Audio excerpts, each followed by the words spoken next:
Hey everyone, and welcome. Today we are heading straight into the kitchen, but we're not just cooking up a meal, we're cooking up a whole new vocabulary. You know, if you've ever felt totally lost watching a cooking show in English, then you are in the perfect place. Okay, let's get into it. Oh, I have absolutely been there. You see the chef making something incredible, you're trying to follow along, but the words just don't make sense. Sauté the what now? Simmer for how long? It's so frustrating. But I promise you, by the end of this, you'll be following along like a total pro.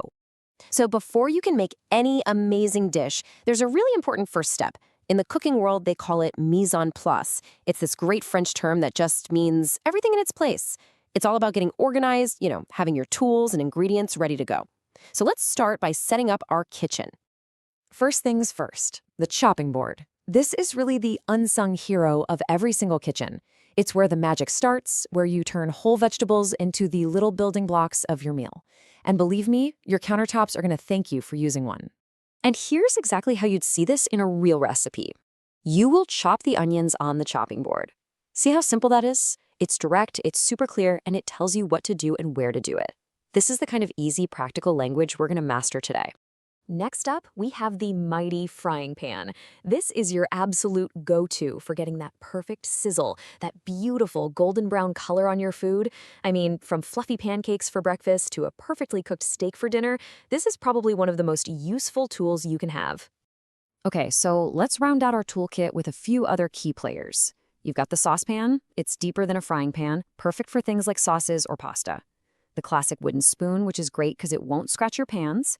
The strainer for getting the water out of your pasta, and tongs, which are basically like your own heat-proof hands for flipping and grabbing food. This right here, this is the kitchen dream team. All right, our kitchen is all set up, and our tools are ready. Now it's time to get down to business. We're about to dive into the verbs, the action words that really bring a recipe to life. Our first action word is slice. Now, this isn't just random cutting. Slicing is all about making thin, even pieces. Just picture those perfect, neat slices of tomato for a burger or those delicate little slices of cucumber for a salad. It's a type of cut that's really precise. This example just paints the perfect picture, doesn't it? The butcher sliced the meat. You can almost imagine him doing it, creating those perfectly uniform portions. It's all about that careful precision. Okay, now let's talk about chop.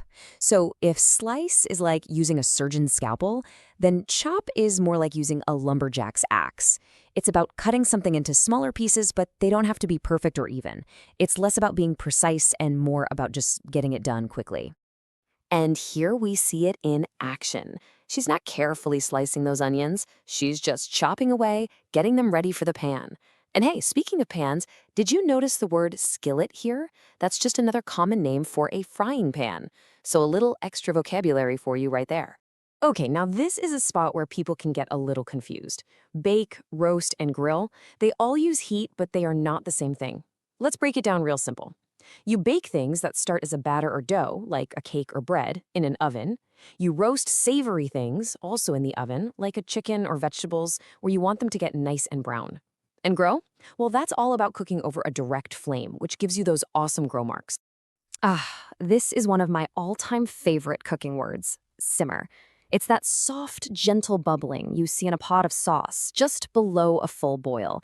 It's pretty much the sound of all the flavors getting to know each other, of a sauce slowly becoming something rich and amazing. It's the real secret to deep flavor.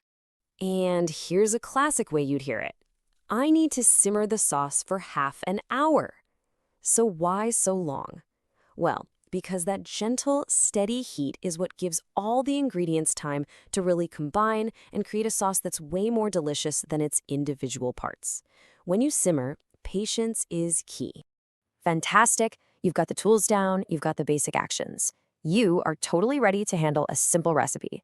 But what if you want to sound less like you're reading from a book and more like an actual person who cooks every day?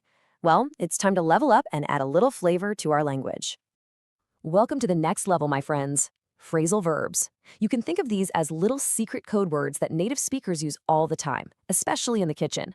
They're just a simple verb plus a small word, like up or over, that together make a totally new meaning. Let's crack this code.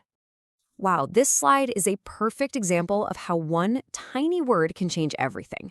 Boil down is something you do on purpose. You're in control, making a sauce thicker and more flavorful. But boil over? Oh, that's a kitchen disaster. That's that moment of panic when you look away for 1 second and suddenly there's a huge mess. See the difference? Here's a phrasal verb you are going to hear all the time. Warm up. It's just a really friendly, casual way to say heat. You know, like when you're popping leftovers in the microwave or gently warming some soup on the stove. It's just a nice, cozy kind of word. And here's its really close cousin, heat up. Honestly, they're pretty much interchangeable. You could say warm up the chicken or heat up the chicken, and everybody would know exactly what you're talking about. It's nice to have options, right? So remember chop and cut? Well, when you add up to them, it's kind of like adding an exclamation point to the action. To chop up or cut up usually means you're cutting something into lots of small pieces. You're doing the job completely. So what is the deal with that little word up? A lot of the time, it's used to show that you're finishing an action. Think about when someone says, eat up your dinner or drink up your milk. They're not just saying to eat or drink, they're encouraging you to finish all of it. It's a handy little word. Okay, here we are. You've learned the tools, you've mastered the verbs, and you've even cracked the code on phrasal verbs. You have done all the hard work. Now it's time for the final test, the big challenge. Are you ready to cook? Let's do this. Let's walk through this together.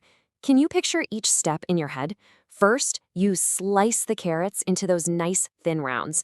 Then you chop up the onions, getting them all diced up. Next, you fry them in a pan until they're golden and smelling amazing. And finally, you let that sauce simmer nice and gently. See? It all comes together. You know exactly what to do. And there you have it. If you could follow that simple recipe with no problem, then congratulations! You have officially taken your kitchen English to the next level. You're ready to try new recipes, to watch those cooking shows with confidence. So the only real question left is, what amazing dish are you going to make first?